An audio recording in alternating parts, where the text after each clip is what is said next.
Vamos a continuar con el estudio de los huesos del miembro inferior y vamos a estudiar en conjunto tibia y peroné. La primero, lo primero que tenemos que conocer es que tibia y peroné son huesos en los cuales predomina longitud sobre anchura y espesor. Por lo tanto, ambos son huesos largos. Estos huesos son análogos en el miembro superior a el cúbito y el radio. Sin embargo, la gran diferencia es que las articulaciones que se van a presentar en ellos, que sería la unión tibio-peronea en su extremidad superior y una articulación especial que se llama sindesmosis tibio-peronea en la parte inferior, son articulaciones, la superior pues es plana, es una articulación plana, es una artrodia sinovial, y la de abajo pues es una articulación especial, que vamos a hablar un poco más adelante de ella, que a final de cuentas es una articulación inmóvil. Entonces, a diferencia de las articulaciones radiocubitales que son sinoviales y que son trocoides y permiten los movimientos de pronosupinación. Entonces, vamos a estudiar en conjunto la extremidad superior de ambos huesos y entonces, para estudiar la tibia, vamos a mencionar algunos puntos importantes. Número uno, vamos a observar nosotros aquí dos superficies que se van a denominar cóndilos tibiales y que tienen como función soportar dos carillas articulares o dos superficies articulares que se encuentran en su cara superior. Para poderlas observar nosotros es necesario observar desde arriba la superficie de estas carillas articulares. Y bueno, vamos a identificar nosotros que estas carillas articulares son importantes porque en ellas se articulan los cóndilos femorales. Recuérdese que la articulación femorotibial es una articulación de tipo bicondilia. Entonces, estas carillas articulares pues van a recibir a los cóndilos femorales, enormes cóndilos femorales que podemos identificar nosotros en este corte coronal.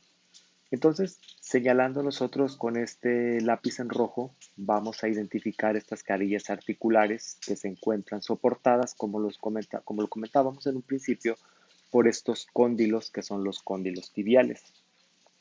Obsérvese que las carillas articulares de la tibia o platillos tibiales son insuficientes para poder contener la fuerte convexidad que tienen los cóndilos del fémur.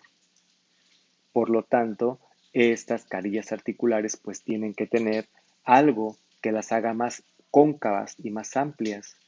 Y entonces encontramos estas estructuras de cartílago que, bueno, en el corte coronal podemos identificar nosotros la forma que tienen triangular y son lo que vamos a conocer como meniscos tibiales. Entonces, esas carillas articulares que vamos a estudiar nosotros son cavidades poco cóncavas para recibir la fuerte convexidad de los cóndilos femorales y bueno, tenemos nosotros esas estructuras de fibrocartílago llamadas meniscos tibiales, que bueno, es uno interno y otro externo. Aprovechamos la imagen para poder observar que entre estas carillas articulares vamos a ver nosotros que se levantan, dos pequeños tubérculos, se levantan dos pequeños tubérculos formando una eminencia que le podemos llamar eminencia intercondilia. ¿Sí? Eminencia intercondilia, pues porque está entre los cóndilos de la tibia y esa eminencia intercondilia es importante porque va a permitir dividir esta superficie en dos superficies. Vean, voy a observar yo este pequeño tubérculo que forman esas eminencias intercondilares y que bueno, en contraste con las carillas articulares de la tibia que son lisas y que son ovaladas para recibir los cóndilos, se observan dos superficies, una superficie por delante de esta eminencia intercondilar y otra superficie por detrás que son superficies rugosas que sirven para la inserción de los ligamentos, denominados ligamentos cruzados de la rodilla, muy importantes para evitar los desplazamientos anteroposteriores de los cóndilos sobre los platillos tibiales.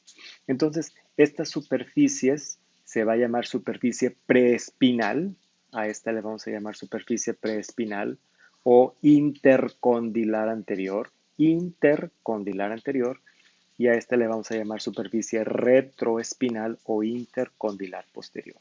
Entonces, vamos a poner una superficie que se va a llamar superficie intercondilar anterior y una superficie que se va a llamar intercondilar posterior, ¿sí?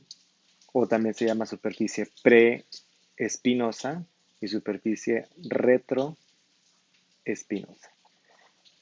Si nosotros observamos lo que en el estado fresco vamos a identificar, pues bueno, vemos nosotros primero que nada la presencia de los meniscos. Vamos a poderlos diferenciar porque el menisco interno tiene forma de una C y el menisco externo tiene forma de una O, tiene forma circular. Entonces, si este es el menisco interno que tiene forma de una C, bueno, pues esto va a ser medial. Y si el menisco externo tiene forma de una O, pues esto va a ser lateral. Entonces, identificamos estas carillas articulares cubiertas de cartílago articular que vemos aquí, por eso se ve de color blanco. Si ustedes se fijan, aquí se ve amarillo porque pues eso es hueso y aquí nos está representando la target, que están cubiertas de cartílago articular propio de las articulaciones sinoviales, y aparte identificamos en la porción anterior, en la superficie intercondilar anterior o preespinal, el ligamento cruzado anterior que está seccionado, y en la superficie posterior identificamos el ligamento cruzado posterior. Aparte vamos a identificar la inserción, por ejemplo, de los cuernos, de los meniscos, véanlos, los cuernos posteriores, estos insertos en la superficie retroespinal, y los cuernos anteriores insertos en la superficie preespinal o intercondilar anterior. Ese es el motivo por el cual estas superficies mencionábamos nosotros en la imagen anterior, que son superficies muy rugosas por la inserción de estos potentes ligamentos, sobre todo los ligamentos cruzados que ya mencionamos nosotros, que mantienen la estabilidad de la articulación y evitan los desplazamientos anteroposteriores. Entonces, pues llevamos estudiado hasta ahorita los cóndilos de la tibia, las superficies articulares o carillas articulares de la tibia. Vamos a estudiar también la tuberosidad anterior de la tibia.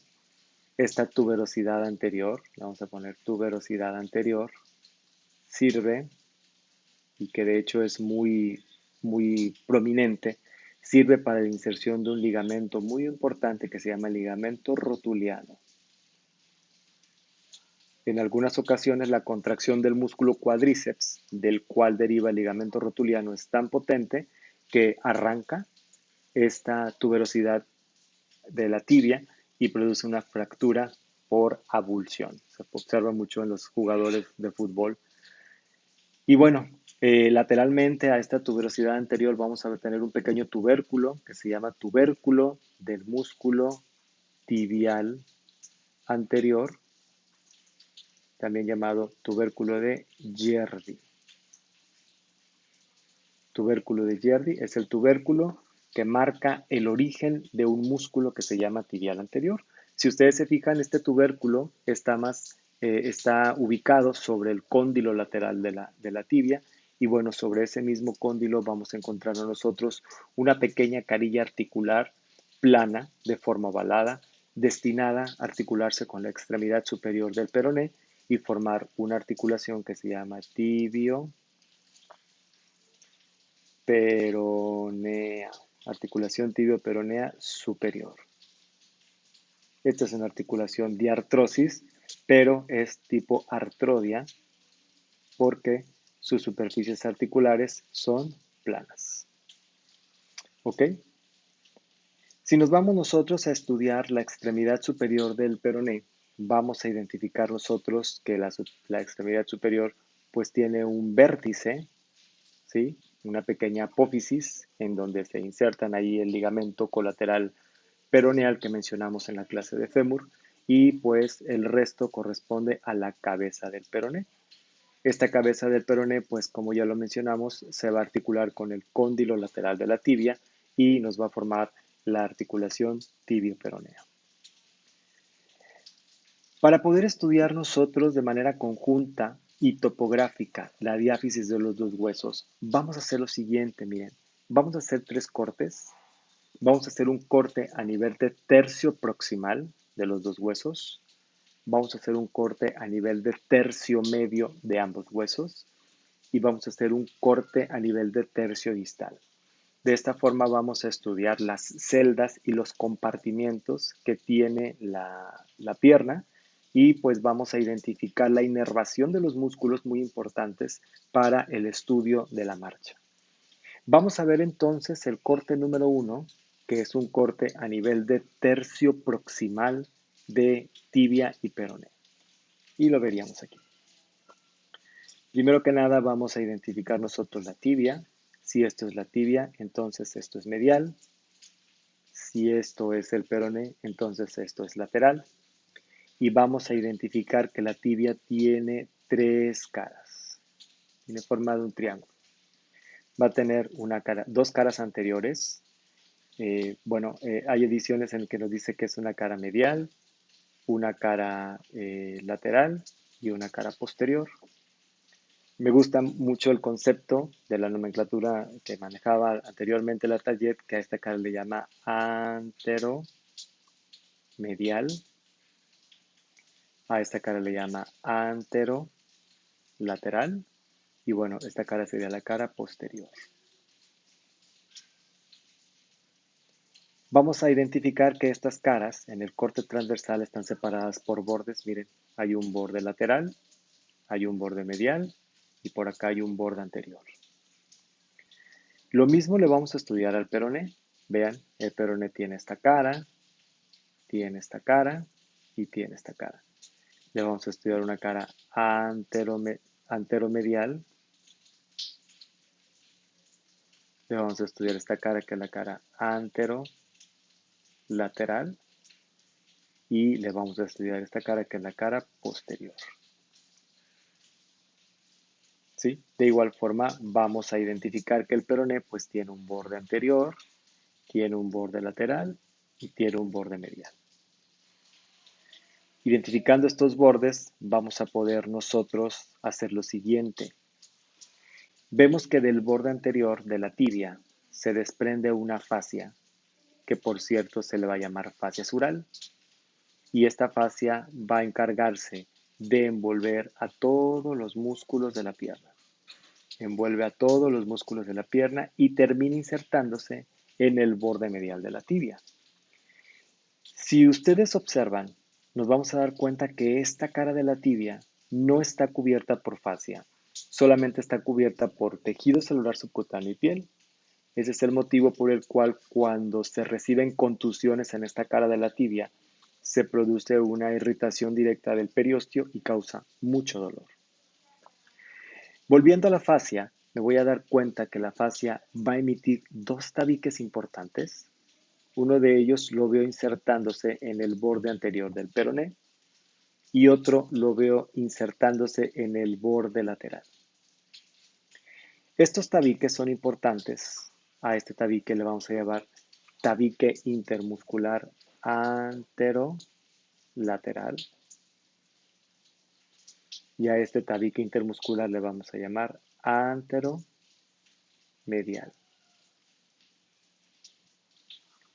¿Qué va a pasar con esto? Pues se van a formar 3 celdas o 3 compartimientos en la pierna. Tenemos nosotros un compartimiento anterior, tenemos nosotros un compartimiento lateral y tenemos un compartimiento posterior. Si ustedes recuerdan los cortes transversales del antebrazo, en el antebrazo también teníamos 3 compartimientos, un anterior, uno lateral y otro posterior. Llama la atención también la presencia de la membrana interósea, mírenla. La membrana interósea se va a insertar por un lado en el borde lateral de la tibia y por otro en una cresta que está dividiéndome la cara medial del peroné, que es esta de aquí. Esa cresta se va a denominar cresta interósea. ¿Sí? Vuelvo a repetir, esta cresta interósea me está dividiendo la cara medial del peroné, que es esta de aquí, en dos porciones, una que queda por delante de la membrana interósea y otra que queda por detrás. De esta forma quedan los compartimentos divididos y entonces ahora sí puedo identificar que en el compartimento anterior tengo dos músculos. Un músculo que se va a llamar tibial anterior y otro músculo que se va a llamar extensor de los dedos. Nótese, nótese, cuando ocurre el movimiento de rotación en el antebrazo, los músculos extensores son posteriores y los músculos flexores son anteriores. Pero como aquí ocurrió el movimiento de rotación de la extremidad inferior, entonces los músculos extensores ahora van a estar adelante y los flexores van a estar atrás. ¿Sí?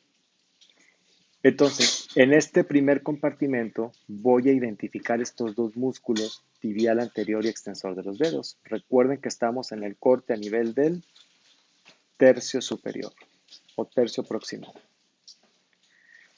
Voy a identificar un nervio, que sería este de aquí, y ese nervio se va a llamar nervio tibial anterior o nervio peroneo profundo.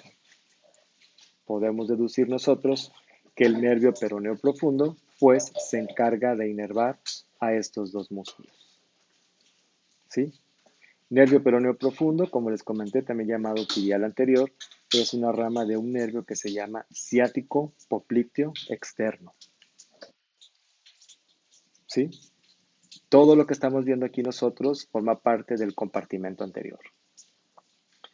Nos vamos ahora al compartimento lateral, que en este corte solamente voy a identificar a un músculo del cual estoy observando que tiene sus orígenes pues en el tabique intermuscular anterolateral, en el tabique intermuscular posterolateral y en los bordes anterior y lateral del peroné. Ese músculo se llama peroneo largo. ¿Sí? Ese músculo peroneo largo está ocultando un nervio que se llama peroneo superficial, que al igual que el peroneo profundo, son ramas del nervio ciático popliteo externo. ¿Sí? Si yo me voy a la región posterior, que es la región que va a estar comprendida entre de la, por detrás de la membrana interósea, por detrás de este tabique y pues todos los músculos van a estar envueltos por la fascia sural y la cara posterior de la tibia, parte posterior de la cara medial del peroné y su cara posterior. Toda esa celda se va a llamar celda posterior. Vamos a identificar varios músculos, miren, vamos a identificar al músculo tibial posterior,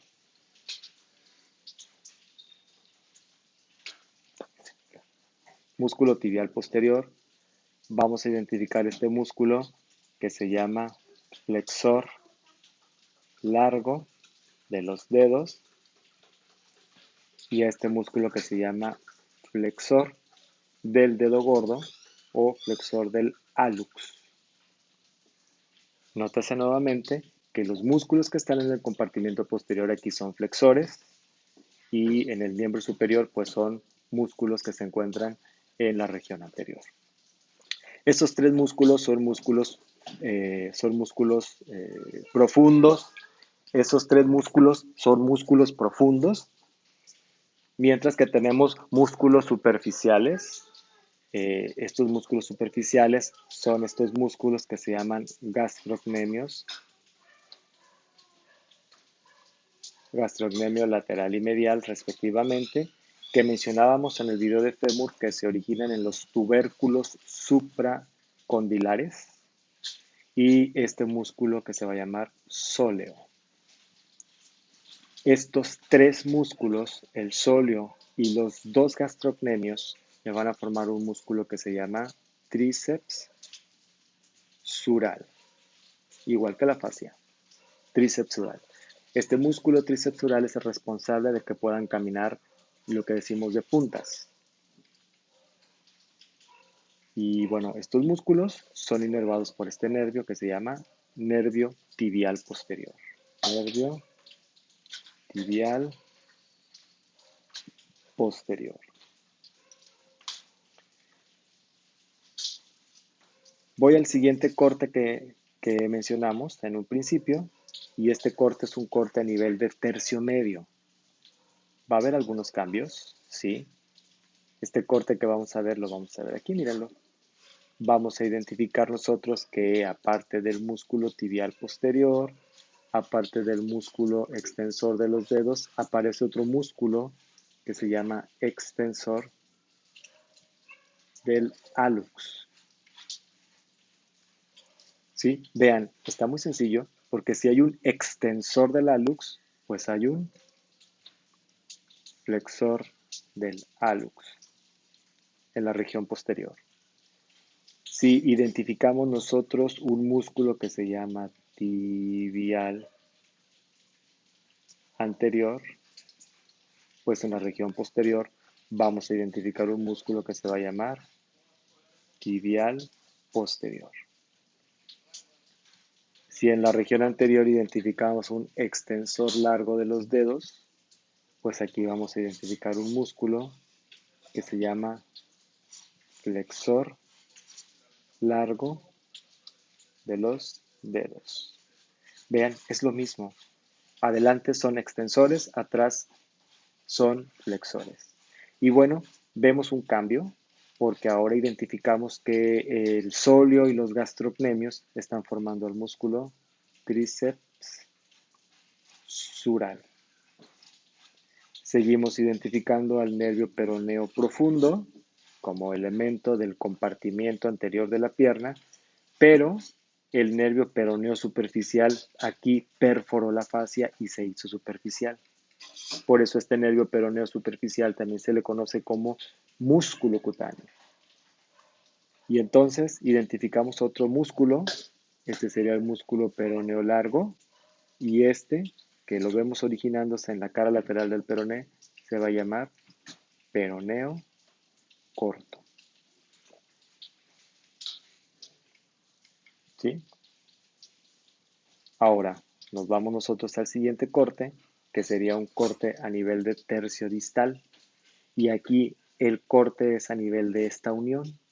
Fíjense, esa unión es una unión especial que se va a llamar sindesmosis.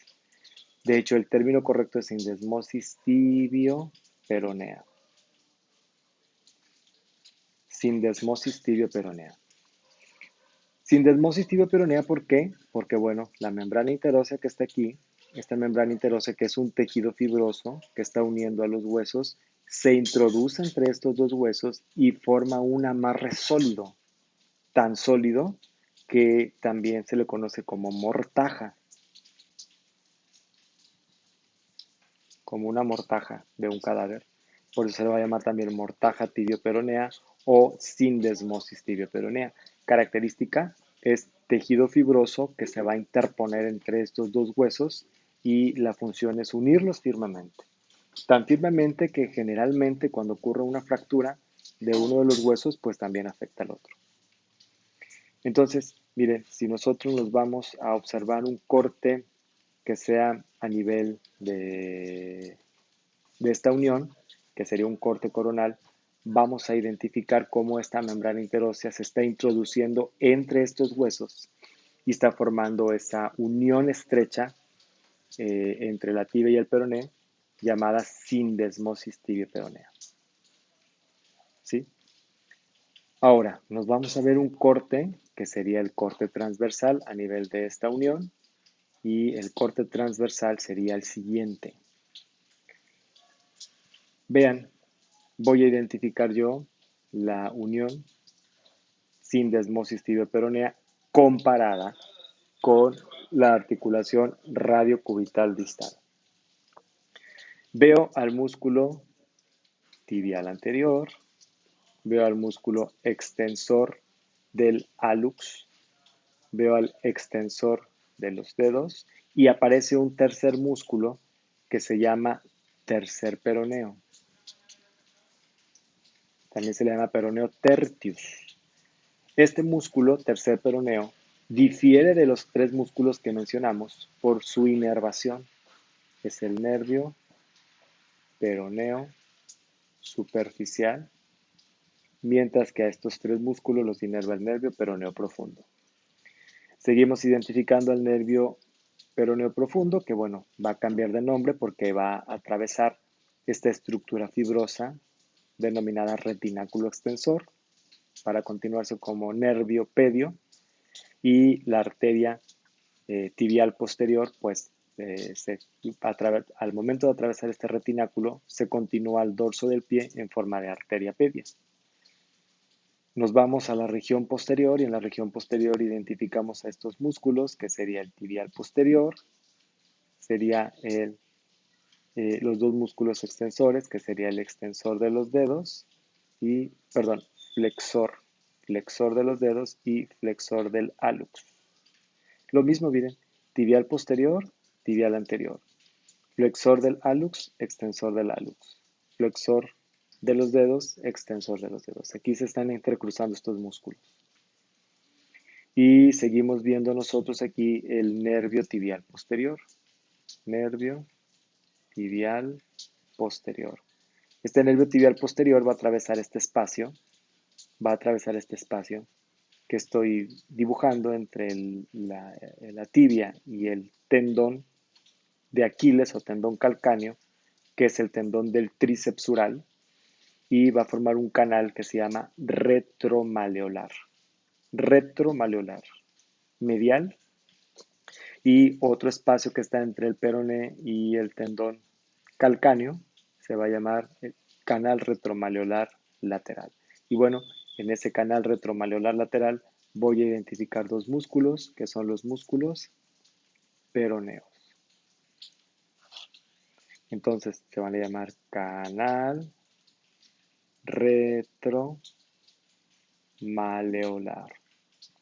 Y son dos, uno medial y el otro lateral. ¿Sí? Este sería el medial y este sería el lateral. Entonces viene el tríceps sural, los músculos forman un tendón que se llama tendón de Aquiles, o también se llama tendón calcáneo, y este se inserta pues en la cara posterior del calcáneo. Si yo me regreso a esta imagen, me voy a dar cuenta en esta imagen de lo siguiente, que la tibia termina formando este piquito, que en el miembro superior se llamaba apófisis estiloides, aquí se le va a llamar maleolo medial,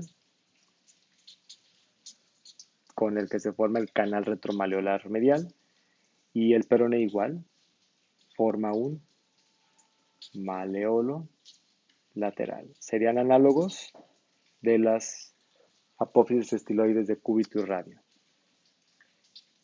Vean entonces cómo la unión sindesmosis tibio-peronea une firmemente estos dos huesos y entonces amortajan al siguiente hueso del tarso, que se llama astrágalo. De tal forma que, bueno, el astrágalo es un hueso corto, y si ustedes recuerdan todos los huesos cortos, les vamos a estudiar formas de cubos. Entonces el astrágalo tiene una cara superior que vamos a pintar de color verde. Vean cómo el astrágalo en su cara superior se articula con la tibia. Tiene una cara lateral que vamos a pintar en rosa, que se articula con el peroné.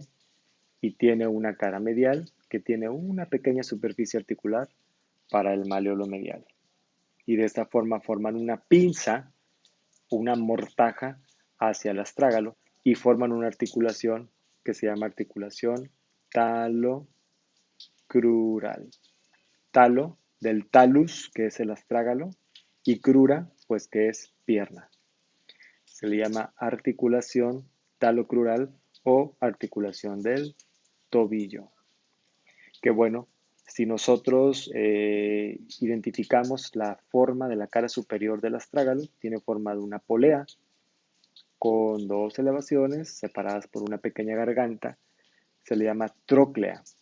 Entonces, la articulación del tobillo es una troclear.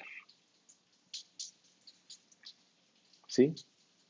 De igual forma, yo voy a ver que la cara inferior del astrágalo,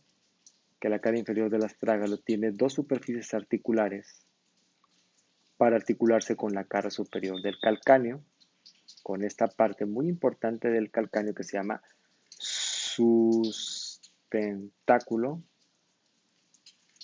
talis. Acuérdense que talus es astrágalo y van a formar una articulación que se va a llamar articulación subastragalina. Sub porque está por debajo del astrágalo. Y bueno, hago notar que existen dos pequeños canales en la cara inferior del astrágalo y en la cara superior del calcáneo que cuando se articulan forman un espacio en donde vemos que la cápsula articular se engruesa y forma dos ligamentos interóseos. A esto se le va a llamar seno del tarso. Es como las cápsulas de aire que tienen los tenis. ¿Sí? ¿Qué más podemos identificar en esta imagen? Bueno, pues podemos identificar el pasaje del tendón tibial posterior.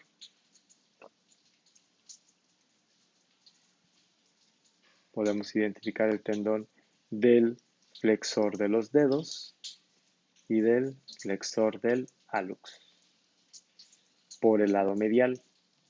Y por el lado lateral identificamos los tendones peroneos, largo y corto. Recuérdese que este corte es un corte coronado. Y entonces vemos el esqueleto del pie y vamos a poder nosotros identificar que el esqueleto del pie, los huesos, se van a llamar tarso. En lugar de carpo, como en el miembro superior, se va a llamar tarso. Entonces voy a poder estudiar un tarso posterior y un tarso anterior, que sería este de aquí. Sería tarso anterior. ¿Qué huesos voy a estudiar en el tarso posterior? El astrágalo y el calcáneo, que ya los vimos nosotros en esta imagen, que están articulados uno sobre otro. Sin embargo, el calcáneo pues es más grande y sobresale. Voy a ver que el tarso posterior se va a articular con el tarso anterior y va a formar una articulación que se llama articulación mediotarsiana. ¿Sí? Es la articulación astrágalo-escafoidea y la articulación calcáneo-cuboidea. Calcáneo-cuboidea. Que esta articulación es una articulación tipo celar o en silla de montar. Y la articulación astrágalo-escafoidea es una articulación tipo enartrosis. Igualita que la articulación del hombro y de la cadera. ¿Por qué? Porque el astrágalo va a tener una pequeña cabeza que se va a articular con la cara posterior del escafoides. Posterior a esto vemos los huesos del tarso anterior. Los huesos del tarso anterior es el escafoides, el cuboides y estos pequeños huesitos que por su forma se les llama cuñas. ¿sí? Entonces vemos que el escafoides hacia adelante se articula con la primera, con la segunda y con la tercera cuña. Lateralmente se articula con el cuboides y hacia atrás se articula con el astrágalo. Vemos ahora nosotros que estas cuñas van a formar una articulación que se llama tarso metatarsiana, porque se va a articular con los metatarsianos, primero, segundo, tercero, cuarto y quinto. Se le llama línea de Lisfranc. Es la articulación tarso metatarsiana.